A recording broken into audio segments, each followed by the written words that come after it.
তো এখন আমাদের আলোচনার বিষয়বস্তুটা হবে হলো গিয়ে যে জেডাব্লিউটি টোকেনের যে পড়াশোনাগুলো আমরা কিছুক্ষণ আগে করলাম সেটার একটা প্র্যাকটিক্যাল ডেমনস্ট্রেশন। তো এটা আমার রিপোজিটরি। এই রিপোজিটরিতে আমি ক্রিপ্টোগ্রাফি ফোল্ডারের ভিতরে আমার ডেমনস্ট্রেশনগুলো রাখছি, বিভিন্ন কোড বেস এবং প্রাইভেট কি এবং পাবলিক কিগুলো রেখেছি।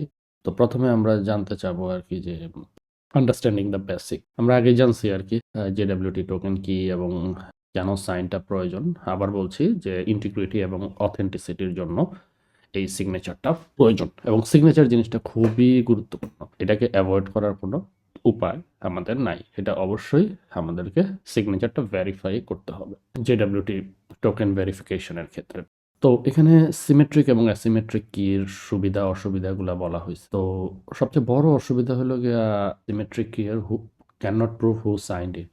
মানে এই টোকেনটাকে তৈরি করছে বা এটাকে সাইন করছে, এই টোকেনটা সাইন করার মানে হলো টোকেনটা তৈরি করে একটা সিগনেচার বসায় দেওয়া, ডিজিটাল সিগনেচার। আমরা তো হাতে সিগনেচার দিই, তাই না?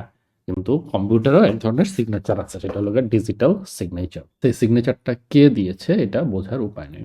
আর অ্যাসিমেট্রিক ক্রিপ্টোগ্রাফি বা পাবলিক কি ক্রিপ্টোগ্রাফিতে এখানে যেই অথ সার্ভার থেকে প্রাইভেট কি দিয়ে টোকেনটা জেনারেট হয়, জেডাব্লিউটি টোকেনটা, সেটা ওই প্রাইভেট কি সাইনও করতে পারে, ভেরিফাইও করতে পারে। তারপর এনি ক্লায়েন্ট যদি, কারণ এটা পাবলিক কিটা আমি সবার কাছে শেয়ার করতে পারি, শেয়ার ফ্রিলি, তো সে আবার সাইন করতে পারে না, কিন্তু সেটাকে ভেরিফাই করতে পারে। অনেকটা ধরে নিতে পারেন এইরকম আর কি, আপনি একটা ড্রাইভিং লাইসেন্স আছে, এই লাইসেন্সটা শুধুমাত্র বিআরটিএ এটাকে ইস্যু করতে পারে, মানে সাইন করতে পারে। অবশ্য বিআরটিএতে গেলে সেটা বিআরটিএ ভেরিফাইও করতে পারবে।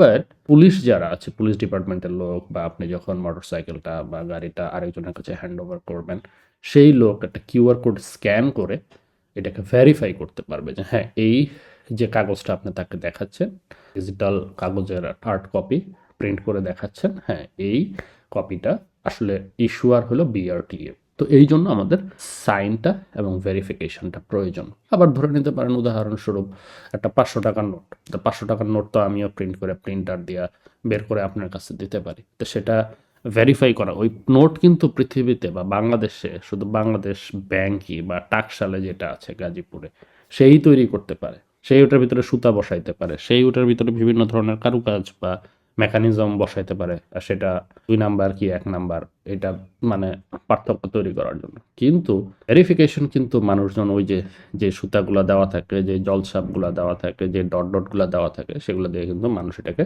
ভেরিফাই করতে পারে। এখন এটা কোথায় আসলে সবচেয়ে বেশি ব্যবহৃত হয়? হ্যাঁ, এটা ব্যবহৃত হয় মানে ডিস্ট্রিবিউটেড সিস্টেমে এবং থার্ড পার্টি ভেরিফিকেশনে।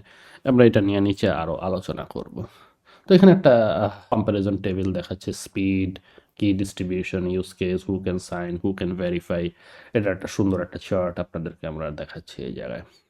তো জেডাব্লিউটির অ্যালগোরিদম আছে। আমরা সিমেট্রিক কি নিয়ে এখানে খুব বেশি আলোচনা করছি না, আমাদের আলোচনার বিষয়বস্তু এখানে অ্যাসিমেট্রিক ক্রিপ্টোগ্রাফি। হ্যাঁ, আগের ক্লাসে আমরা দেখে আসছি। তো অ্যাসিমেট্রিক ক্রিপ্টোগ্রাফির বিভিন্ন অ্যালগোরিদম আছে, RS 256, 512। দেখেন সবগুলার কিন্তু এরকম মিল আছে, এবং এই সিগনেচার সাইজের উপরে ডিপেন্ড করে আসলে এই অ্যালগোরিদমগুলো তৈরি।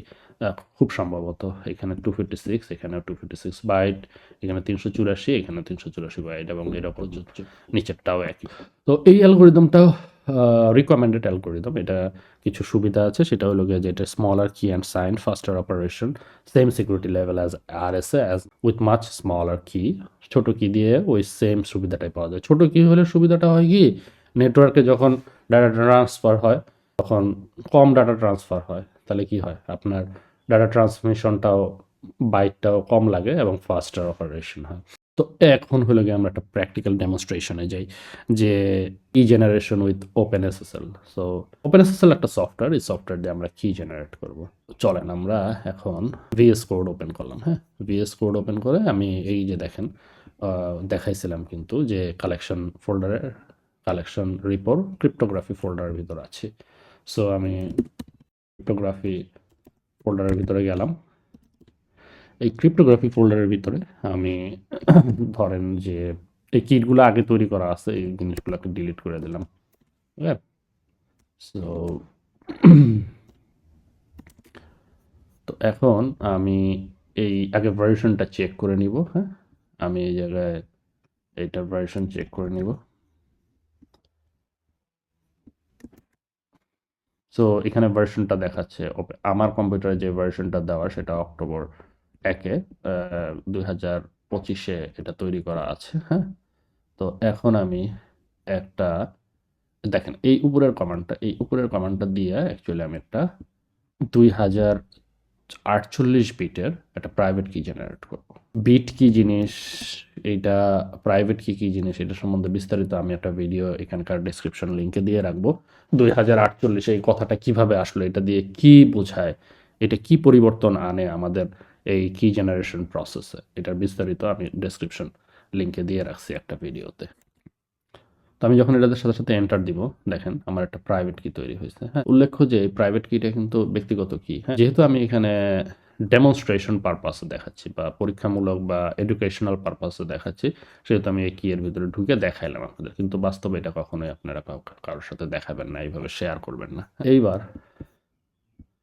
আমি ওই প্রাইভেট কিটা দিয়ে, যে প্রাইভেট কিটা জেনারেট হয়েছে সেই প্রাইভেট কি থেকে একটা পাবলিক কি জেনারেট করলাম। এখন আমার একটা পাবলিক কি তৈরি হলো। এই পাবলিক কিটা আবার এমন একটা কি, এটা আমি সব জায়গায় শেয়ার করতে পারি। যদি আপনি খেয়াল করে দেখেন, আপনি যখন গিটহাবে SSH অ্যাড করতে চান, তখন কিন্তু আপনি এই পাবলিক কিটা গিটহাবের তে যে বসায় দিয়ে আসেন, তাই না? সো এই জিনিসটা কিন্তু আপনি নিজের মনের অজান্তে অনেকবার করছেন। হ্যাঁ, আজকে দেখতেছেন যে এটা আসলে কিভাবে করে কাজ করে। তো এখন আমি কোডে চলে গেলাম আর কি। তো প্রথমে আপনি কোডের ভিতরে যে এই 2টা লাইব্রেরি ইনস্টল করে নেবেন, কারণ এই লাইব্রেরিগুলোর ভিতরেই আপনার ক্রিপ্টোগ্রাফিক যে ব্যাপার-স্যাপারগুলো আছে সেগুলা বিল্ট ইন ভাবেই তৈরি করা, ডেভেলপ করা আছে। আপনি জাস্ট লাইব্রেরি ইনস্টল করে নিলেই হবে। এইবার আমি আমার কোড বেসটাতে যাই। এখানে JWT ক্রিয়েট। এই ক্রিয়েটের ভিতরে আমি এই লাইব্রেরিটা ইম্পোর্ট করেছি এই জায়গায় JWT। হ্যাঁ, আর এটা পাইথনের 2টা লাইব্রেরি অ্যাকচুয়ালি, যে লাইব্রেরি দিয়ে টাইমিং এর বিষয়টা হ্যান্ডেল করা হয়, যে টোকেনটা কখন এক্সপায়ার হবে। তো দেখেন যে আমি এই জায়গায় RS এ প্রাইভেট পেম যে ফাইলটা তৈরি করেছিলাম, সেই ফাইলটার এখানে রিড করলাম, লোড কিস, দেন আমার নিজস্ব পেলোড বা এটা একটা বলতে পারেন পাইথন ডিকশনারি, একটা ডেটা স্ট্রাকচার যেটা হলো গিয়া জেসন স্ট্রাকচার ফরম্যাট। তো এখানে আমি বললাম একটা সিম্পল, যেটা সাবজেক্টটা হলো গিয়া ইউজার 123 নেম জন, এটা ISS বলতে বোঝায় ইস্যুয়ার রোল, এটা কখন তৈরি হয়েছে টোকেনটা। হ্যাঁ, আর টোকেনটা কখন এক্সপায়ার হবে, যখন তৈরি হচ্ছে ঠিক তার থেকে 1 ঘন্টা পরে এটাকে এক্সপায়ার হবে। তারপর আমি এটাকে কি করলাম, এই পেলোডটাকে মানে এই জেসন অবজেক্টটাকে এই প্রাইভেট কি দিয়ে, এই অ্যালগরিদম দিয়ে, ওই যে অ্যালগরিদম কিছুক্ষণ আগে দেখায় আসলাম, অ্যালগরিদম RS256, RX 512, এই অ্যালগরিদমগুলো আছে, এর মধ্যে আমি 256 অ্যালগরিদম দিয়ে একে এনকোড করলাম। এই প্রসেসটা কিন্তু পুরোটা প্রাইভেটলি হবে। হ্যাঁ, এই কারণ এই প্রাইভেট কি কিন্তু কারো কাছে নাই, এটা হয়তো আপনার সার্ভারে হবে বা আপনার প্রাইভেট সিস্টেমে হবে, যেখানে সচরাচর কারো অ্যাক্সেস থাকবে না। আর তারপরে আমি এই টোকেনটাকে প্রিন্ট করে দিলাম। আর এইখানে যে আমি এই টোকেনটাকে, এখানে যে টোকেনটা তৈরি হয়েছে সেই টোকেনটা আমি এই জায়গায় লিখলাম। তারপর আমি পাবলিক কিটা রিড করলাম।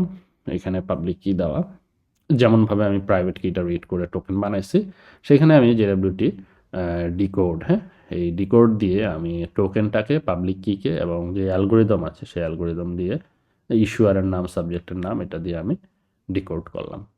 তো এইখানে যদি এক্সপায়ার্ড সিগনেচার এরর হয়, মানে টোকেনটা এক্সপায়ার হয়ে গেছে, হতে পারে 1 ঘন্টা পরে, জেনারেট করার 1 ঘন্টা পরে আপনি এই কোডটা চালাইলেন, তখন তো এটা দিবে। আর ইনভ্যালিড টোকেন এরর, তাহলে টোকেনটা ইনভ্যালিড হয়ে যাবে। এই কোড বেসটাতে যাই। তো এখন আমি পাইথন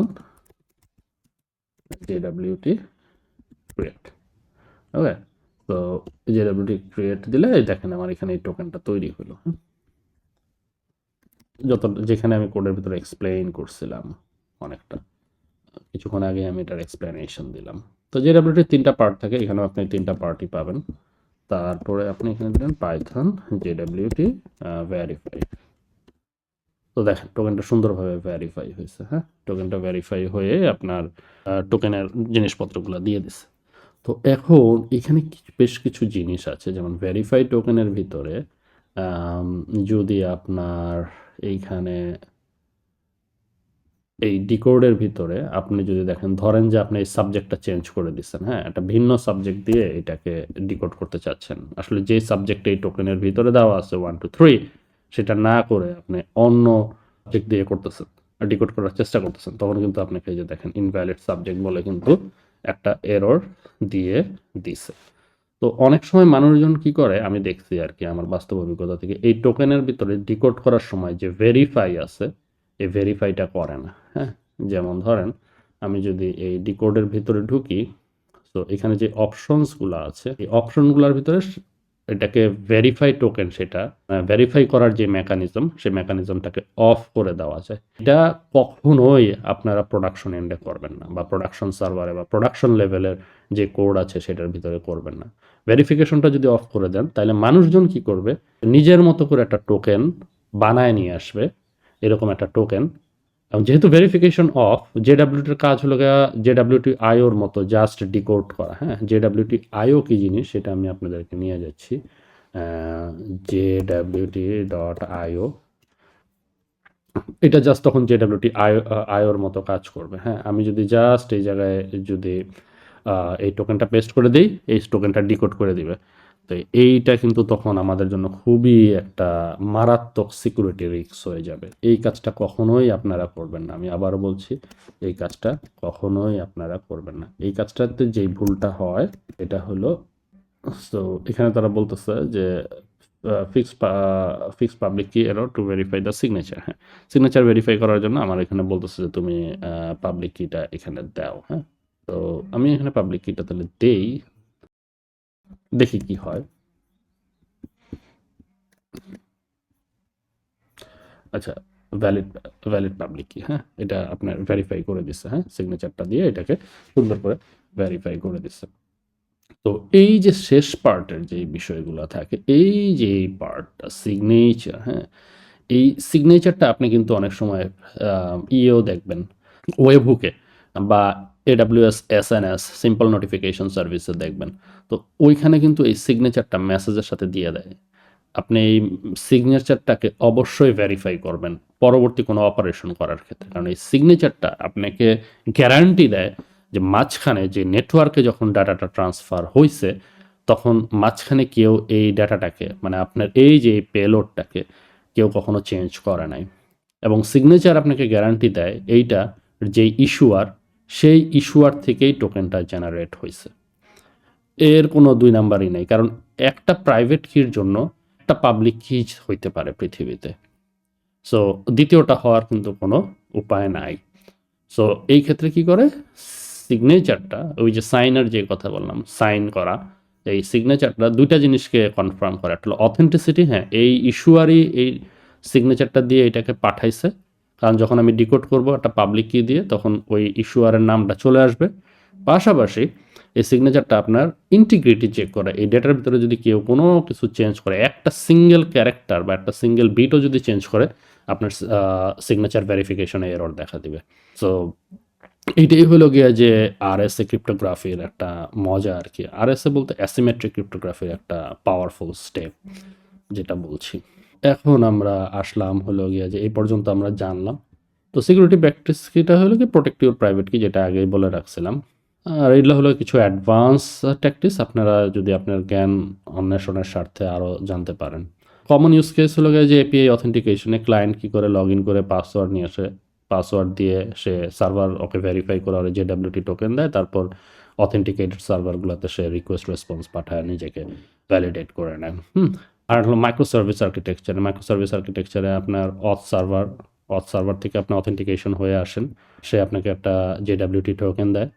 সে এখন জেডাব্লিউটি টোকেনটা আপনি বিভিন্ন সার্ভিসে, সার্ভিস বি, সার্ভিস সিতে আপনি প্রোটেক্টেড যে রিসোর্সগুলো আছে, বা যে রিসোর্সগুলো প্রাইভেট রিসোর্স বা অথেন্টিকেশনের প্রয়োজন হয় এবং অথরাইজেশনের প্রয়োজন হয়, সেই সব জায়গায় আপনি এই জেডাব্লিউটি টোকেনটাকে ভেরিফাই করতে পারেন কি দিয়ে, আপনার এই পাবলিক কি দিয়ে। Each service can verify token independently using the public কি।